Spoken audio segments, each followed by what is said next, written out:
नमो अर्यन्ताणं नमो सिद्धाणं नमो आयर्याणं नमो अजायाणं नमो लोये सवसाहुणं एसो वञ्चनमुकारो सवभावगणासनो मंगलानं च सौरेसिं खड्मं हवै मंगलम्। अंतगुण सूत्र का वांचन चल रहा है। कल 2 वर्ग तक मूल पाठ पढ़ा गया। आज आगे तीसरा वर्ग जैन मंत्रे श्रवण जाव संपतन अठम संग सदोच्च उग्र मठ्ठे बनते तच्च श्रवण मंत्रे वग्र श्रवण जाव संपतन के अठे बनते कुलजंबु श्रवण जाव संपतनम अठम संग सदच्च उग्र अंतगत श्रवण 13 जन पणता तंजा आणि सेने आनंद सेने अजी सेने आणि हैयु देव सेने सत सेने साने गए सुमे धूमे कुए दारु अनंती जैनम मंदिर श्रवण जाओ संपतनम अठम संग अंतगत श्रवण सत्य उग्र 13 जन पणता तंजा आणि सेने जावाटी पद्मसनम भंते अजन सत्तर श्रवण जाओ संपतन के अठे बनते कुलजंबु देन कान देन श्रवण बदिलपुरे नाम नैरे रीति समिति वर्णव तस्याम दिलपुर ने सर भैया तो कुछ दिसी भाई श्री वणे नाम जन होता वर्णव जी सत्तुराय था दिलपुरे नैरे नागे नाम गाव ही होता दे जाओ प्रिय भैया तस्याम नागस गावे सुरसा नाम भारी होता सुगुमला जाओ सुरवा तस्याम नागस गावे सुते साहेब भारी आते आणि सेने नाम कुमारे होता सुगुमारे जाओ सूर्य दंज धाई बरी किते तम जहां खीर धाई मजन धाई मंडन धाई किरण धाई अंक धाई जहां दर्पणे जाओ गिरिकंदर मल्ली ने चंपक वर पाए सुम चुनम बरी विद्धई तैणम तम आणि सेणम कोण वायसे मठ वास जाय मामा पिरो कालाय कला एरिये जाओ बुक्स मते जाए अभी होता तैणम आणि सेण कुमारम मु भगवान जनता पिरो सेस यानम सरीस तयानम सरीस लावण रुचवर्ण गुणवणम सरीसयंतु बुलेंतु आनंदी आनंद भक्ति साहेब गोर कन्नागान मेकिंद्र पाणिगे नाइटी तैणम तांगे आवरे ने देने तो गुणासे मम यावरम बिये आनंदले तंजा विद्युदानम अर्जुन कोडियो जहां माबर जाओ ओके पासा वर्गे पुटमान मेते मुंग मताये भोग भोगाये मुंजवाणे वे तेरम जनम आराजन जाओ समुद्रे जिरिवण जन आवडे मुगणम जाओ वीरे परिसनिका तैणम तस अनिजनत कुमारस तम या जन सतम जहां कोई में दानम नामयन गतन अजय अजय विसम वासय परियाव सेतम तैव जाओ चतुंजय पवय मास्य शरण जाओ सिद्धि एवं कुलजम शरण जाओ सप्तम अठम संग संतक संत तत्सुकस पडमस जन साय मिटे पडते इति परमयम जानि शरण एवं साय आनंद शरण अजय शरण अयोशन सतुजन छ अजयन एक सम प्रतिसव दाव प्रतिसम साय परियाव 14 स्वयं वैजयंती चतुंजय जाओ सिद्धा छठम अजन समस्तम जैनम 7वां अध्ययन जैनम मंदिर सौगस तत्व सत्यनं कांजन समन बारवे ने यापड़ में नवरम वसुदेव रे राया धाणी रे देव सिमणे सारणे कुमारे पन्नस दाव दुत स्वयं वसम मारे बिरिया सुसम जा गोमन साव सत्यंजय इति सिद्धे इति सप्तम जैनम 8वां अध्ययन अयन मंदिर उपयोगतम से एम कुलयंबु तेरम कांजन शरणम बारवे ने रे जहां पड़ में जाओ आराधन में सामी समुद्र तेणम कालेन तेणम समय अरो अर्जुन सा अंतिवश्यान करा वैरास वैरवता सरिसया सरिसतया सरिसवैया नीलूपल गवल गुलिय ऐसी कुसुम पसागा श्रीवच्छम कियवच्छा कुसुम कुंडल बद्दलया नल कुबर समाना तैणम ते शरणकरा तम चोल समडविदा अणगागम वेदम देवसम अरम अर्जुन मंदिर ने सुमितन सिद्धायं वैसी इच्छा मोहन मंदिर तुबे वरुणाय समाना जवजय छठम ते रानी कितन तोगण अपणम भागणा वीरते आसुम जन पे माबड़न करे तैणम ते शरणकरा हराय अर्जुन अपणनाय समाना जवजय छठम छठम अजाव यंती तैणम ते शरणकरा अनागम छठम खणम मंदिर बना कुसी अर्जुन कई नाम साय चमन मध्ये छठ खमन से पारायण तुबे अपनाय पारायण तीन संगड़ाय मारे वजे जावड़ती जहां आसुम निर्भया तैणम शरणकरा अर्जुन गोपनाय वंदनम अरम अर्जुन वंदती नमन्ति वंदितां सितारो अर्जुन संति आवो सरस बनाओ चणाओ पड़ी गुणयंती पड़ी गुणिता तीन संगड़ाय अतुरियम जावड़ती तैणम गया संगड़ाय बारवे नेरे उच्चनीय मध्यम कुलायम घर समुदान से बिकाई आदमाने वसुदेव संगो देवी जीवन कोटे धर्म साधारण देवी ते अंगाए झज माने पाहिजे हटुटा चित्त मानंदिया पी दाना परम सोमनसिया हरिस वस विसप माणिया आश्रम पुठेता गुठिता सतर्वे मनुष्यनुचिता युगताण बाण करी करिता वंदई नम्म मनसई वंदिता नमसिता जीवनवती तिरमुचिता सिंह केसराम गण थालमरे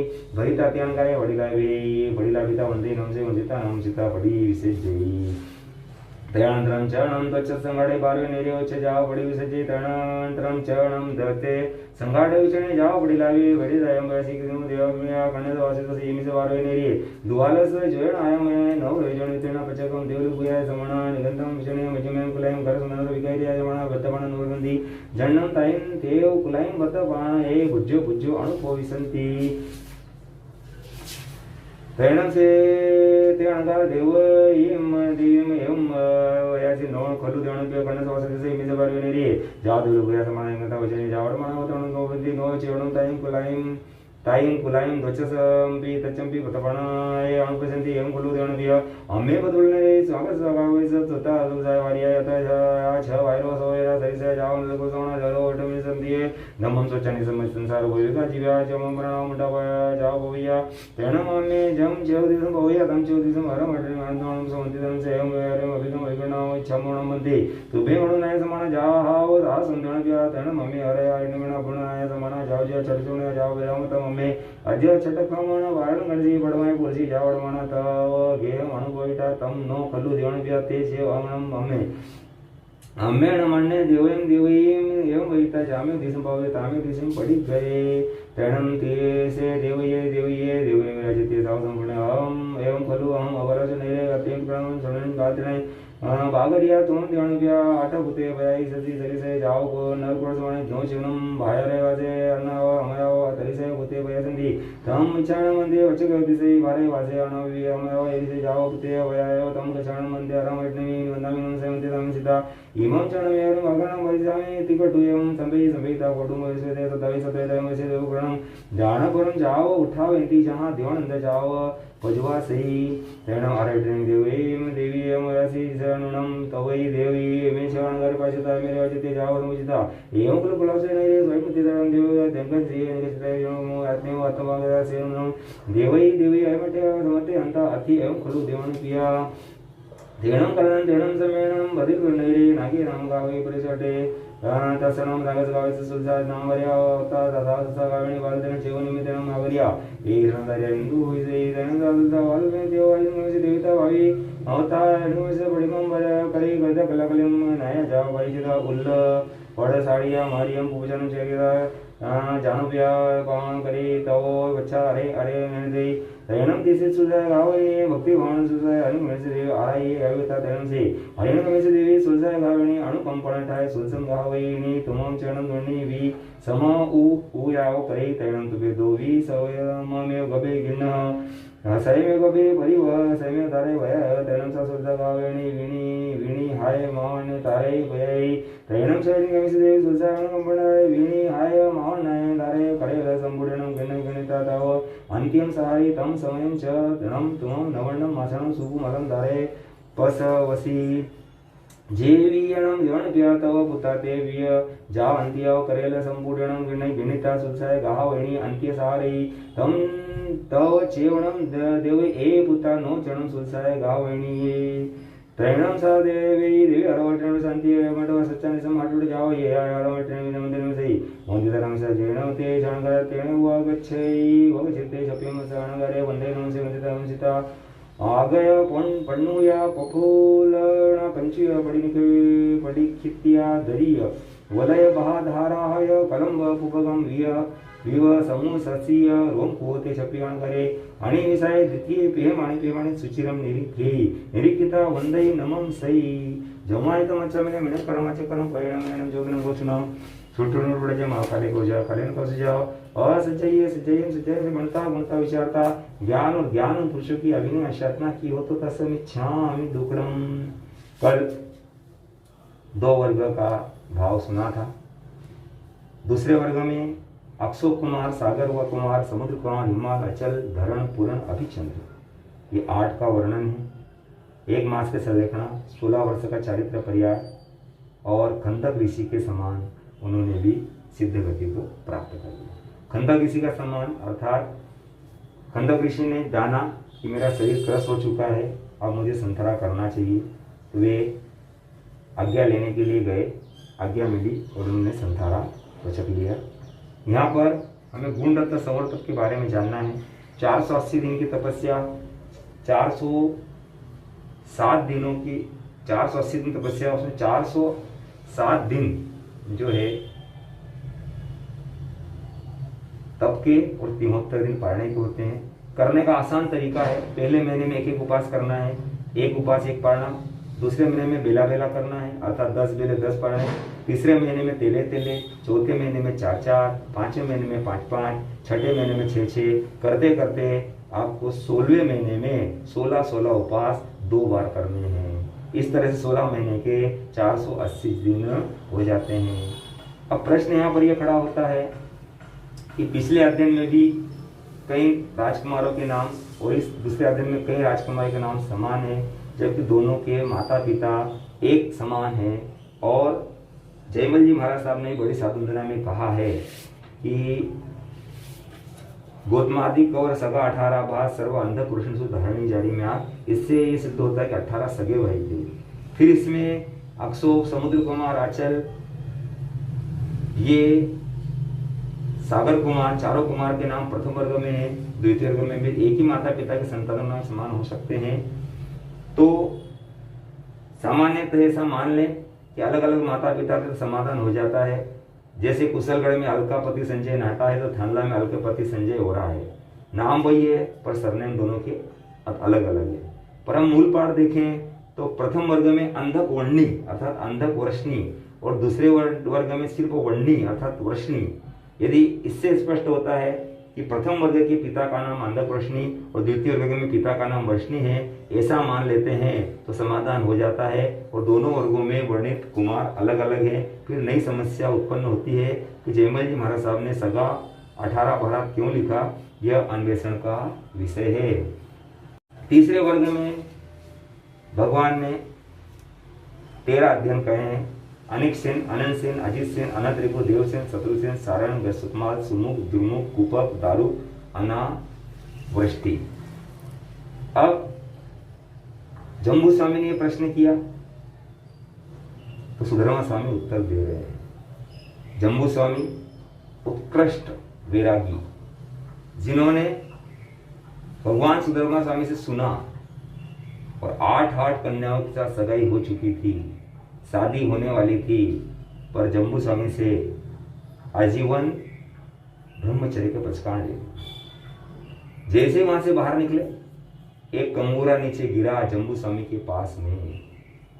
सोचा जीवन का क्या भरोसा। घर पर गए, माता पिता से मैं दीक्षा लूंगा।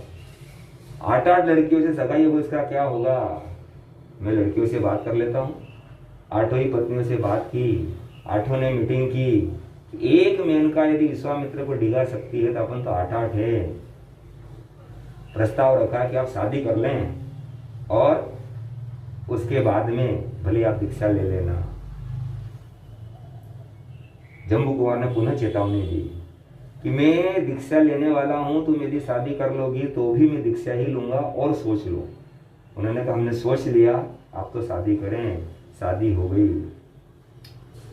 शादी के बाद पहली रात सुहाग रात और उस दिन 8 कुमारियां बैठी हुई है। जम्बू कुमार उन्हें उद्बोधन दे रहे हैं।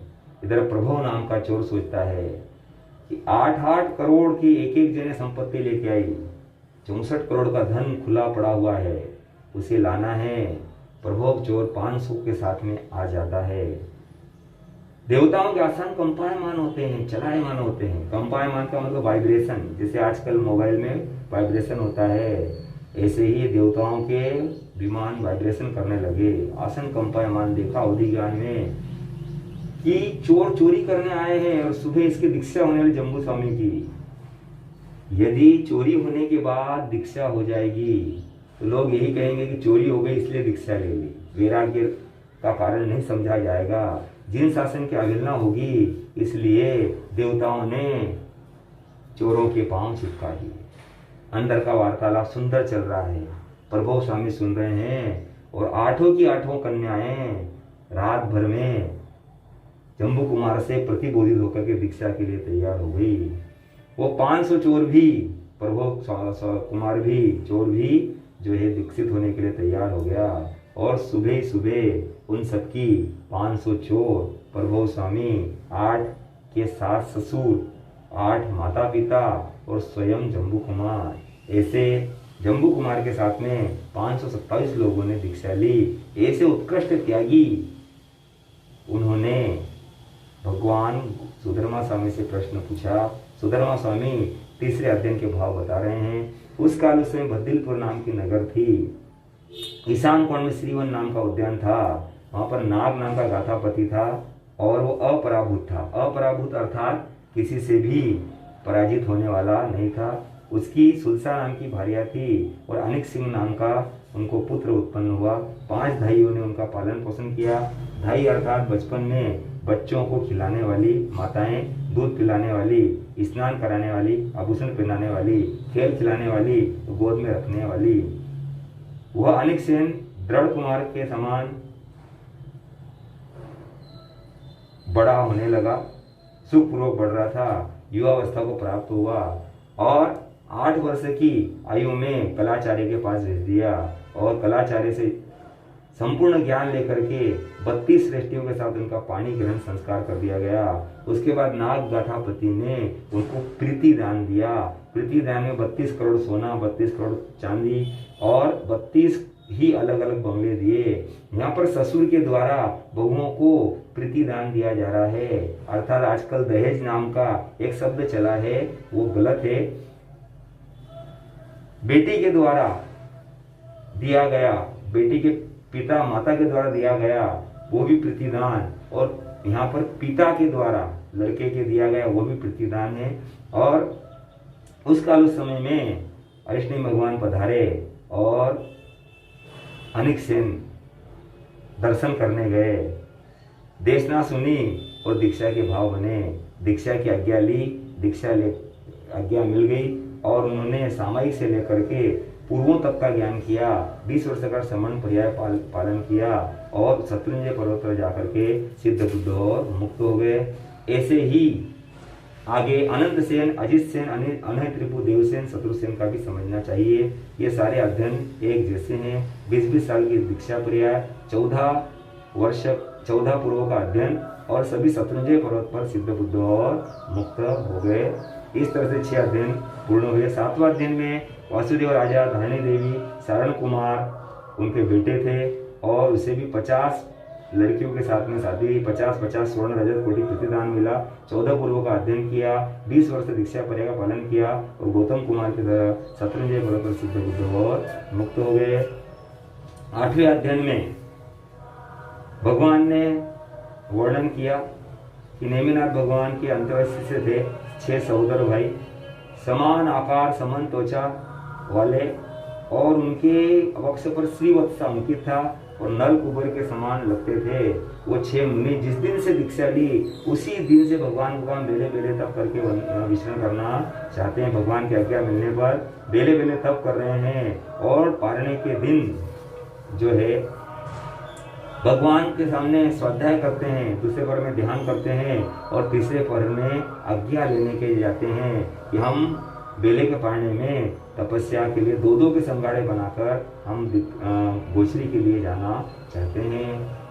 भगवान ने कहा आहा सोम ध्यान किया, अर्थात जैसा सुख उपजे वैसा करो। तब 2 का एक संघाड़ा अलग अलग उच्च नीच स्कूल में अंदर एक घर से दूसरे घर जाते हुए भिक्षाचर्या लेने लगा और उसी समय एक संघाड़ा 2 का देवकी रानी के प्रसाद में प्रविष्ट हुआ। देवकी रानी उन्हें 7-8 कदम लेने के लिए आई, फिर संतों को आगे करके पीछे पीछे चली, किचन तक पहुंची और वहां पर उत्कृष्ट भावों से चारों प्रकार का आहार भिराया और उसके बाद में उपकार माना और वापस छोड़ने के लिए आई। इस तरह से पहला संघाड़ा चला गया, फिर दूसरा संघाड़ा आया, फिर तीसरा संघाड़ा आया। देवकी रानी के मन में भावना बनी कि मैंने भोजनशाला में जाकर सिंह केसरी मोदक गिराए और वही 2 संत वापस आए, फिर वही 2 संत वापस आए।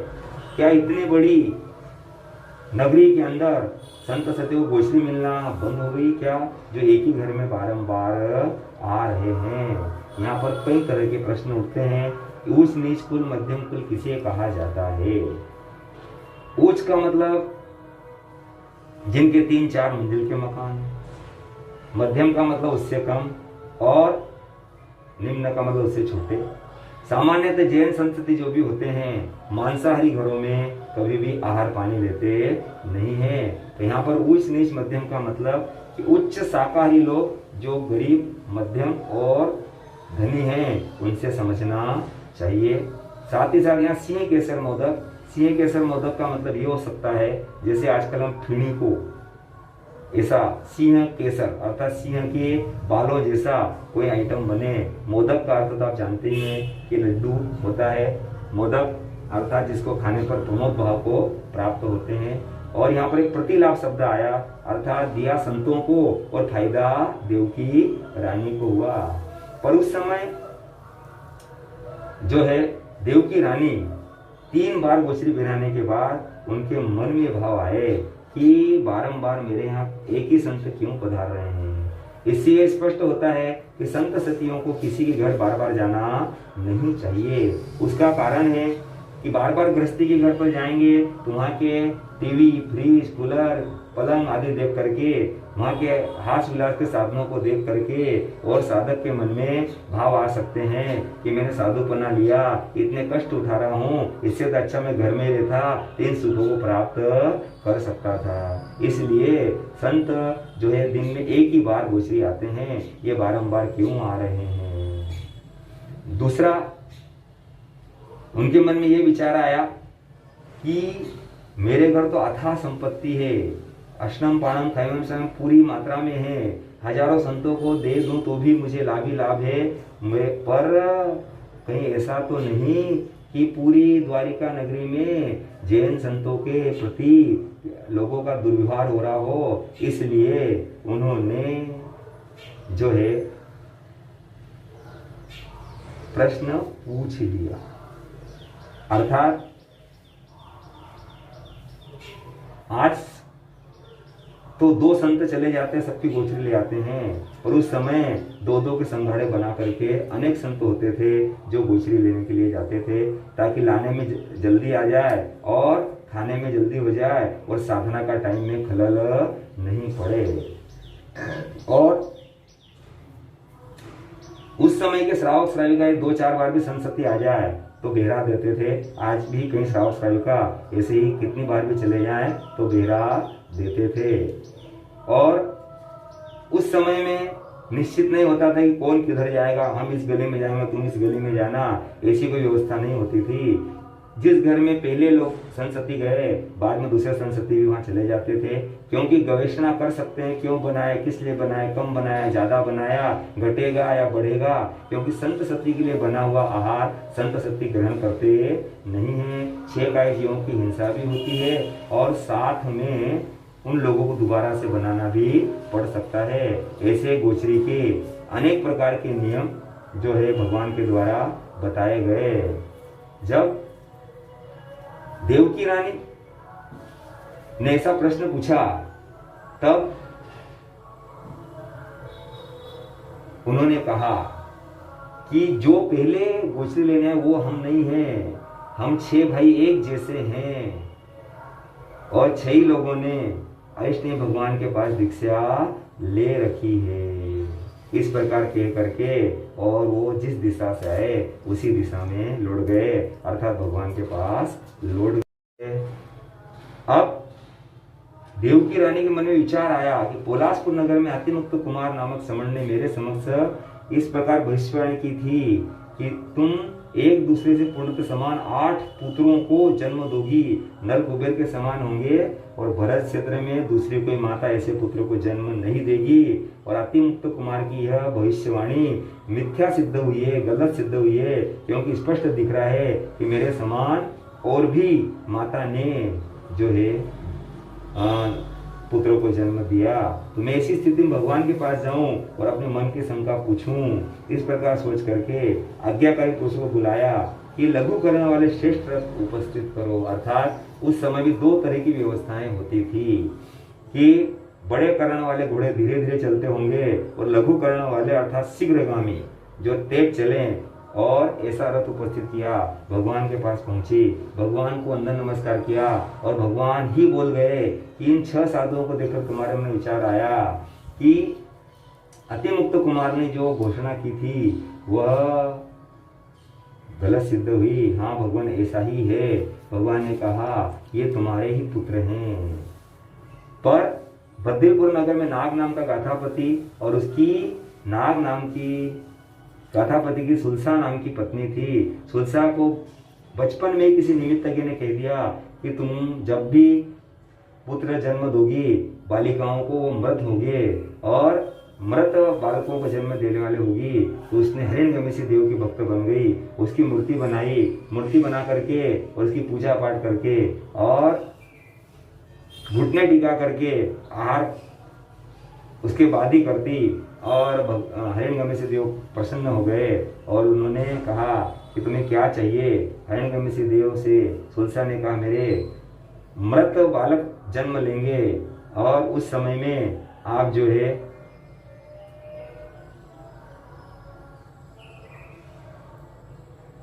हमारे लिए कुछ कार्य करें जिससे कि मेरे मृत बालक जीवित रहें। उस समय सुलसा नाम की गाथा पत्नी और देवकी तुम दोनों ही एक साथ जो है गर्भ को धारण करती, ऋतुमती होती, दोनों एक साथ जन्म देती बच्चों को। वो वहाँ की बालिका मरी आपके पास रख देते और आपका बालक उठा करके उनके पास में रख देते। तो इस तरह से ये पुत्र तुम्हारे ही हैं, सुलसा गाथा पत्नी के नहीं हैं। जैसे सुना वैसे ही वह देवकी महारानी वहां से चली और 6 पुत्रों को टकटकी लगाकर देखने लगी। सारे आंखों में आंसू आ गए, कंचुकी जो है टाइट हो गई और बार बार देख रही है मेरे 6 पुत्र और मैं उनको बचपन में खिला नहीं सकी। वहां से वापस आई, भगवान आयुष्नेमी को वंदन नमस्कार करके और वहां से वापस चली गई। घर जाकर के उदास बैठ गई। देवकी रानी उदास बैठी है और उसी समय कृष्ण महाराज दर्शन करने के लिए आते। कृष्ण महाराज के पिताजी वसुदेव जी की 72,000 रानियां जिन शासन में बताई है, और कृष्ण महाराज का नियम था कि हर 6 महीने में सारी रानियों के दर्शन करते थे, क्योंकि एक दिन में 400 माताओं के दर्शन करते थे और इस तरह से हर माता का नंबर 6 महीने बाद आता था। प्रश्न एक बड़ा था, 400 माताओं के दर्शन करने में बहुत टाइम लग जाता होगा, पर उत्तर यह होगा कि सभी के चरणों में झुककर नहीं करते होंगे, हाथ जोड़ करके सभी से सामूहिक प्रणाम कर लेते होंगे। अब उस दिन योग से कृष्ण महाराज का नंबर दर्शन करने का था। देवकी रानी आदि 400 रानियों का देवकी रानी के दर्शन करने गए। देवकी रानी गले पर हाथ रख करके और सिर नीचे करके नीचे धरती की ओर देख रही है, जिसे हम शोक मुद्रा कहते हैं। शोक मुद्रा को देख करके कृष्ण कहते हैं, माता जी हमेशा मैं आता हूँ तो आप मुझे देख करके खुश हो जाती है। हमेशा मैं आता हूँ आप मुझे बाहों में भर लेती है। हमेशा मैं आता हूँ आप मेरे सिर पर आशीर्वाद का हाथ रखती है।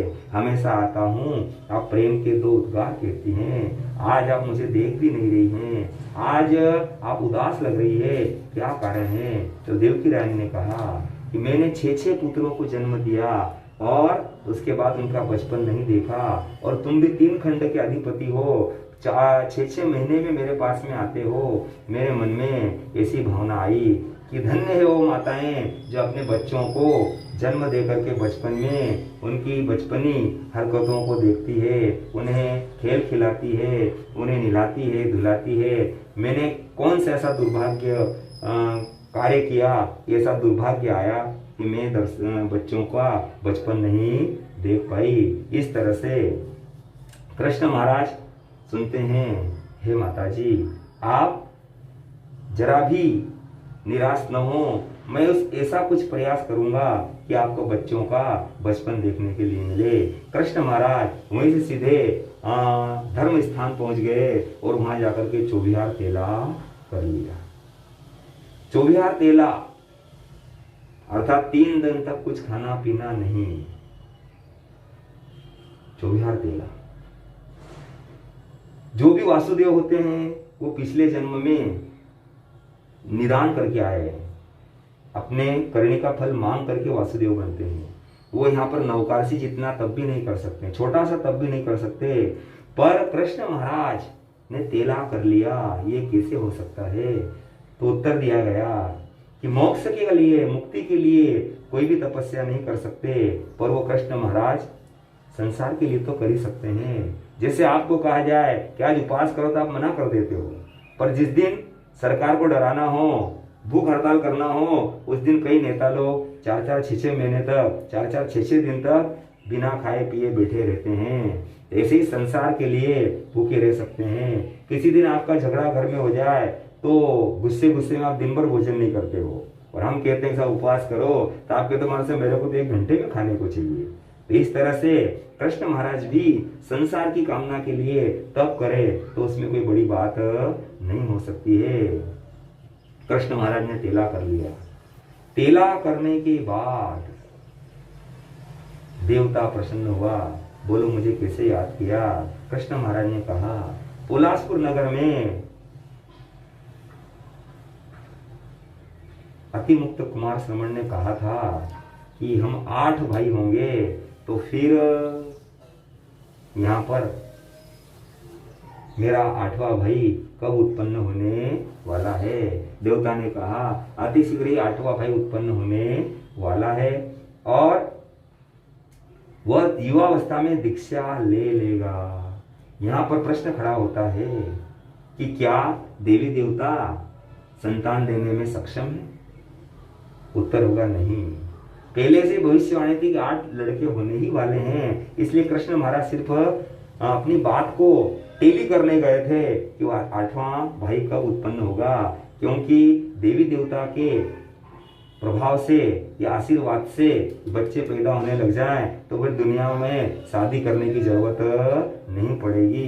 देवता तथास्तु करेंगे और हाथों हाथ ही बच्चा पैदा हो जाएगा, 9 माह गर्भ धारण भी करना नहीं पड़ेगा।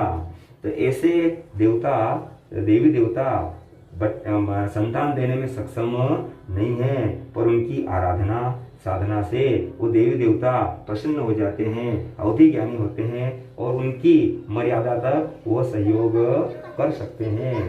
तो इस तरह से देवी देवता जो होते हैं तो वो देने में सक्षम नहीं है।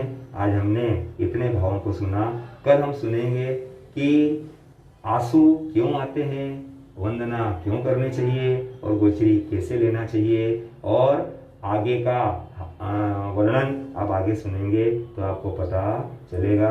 जोमा एकदम मच्चा मेले में खरम अच्छा खरम पयनम मिणयनम जोगिनम घोषणम सुतुम सुप्रजयम अकाले कौश कालेन कौश सज्जय सज्जयम सज्जयन सज्जयम भणता गुणता विचारता ज्ञान ज्ञान पुरुष के अग्नि असाधना की हो तो तस् मिच्छामि तुकडम।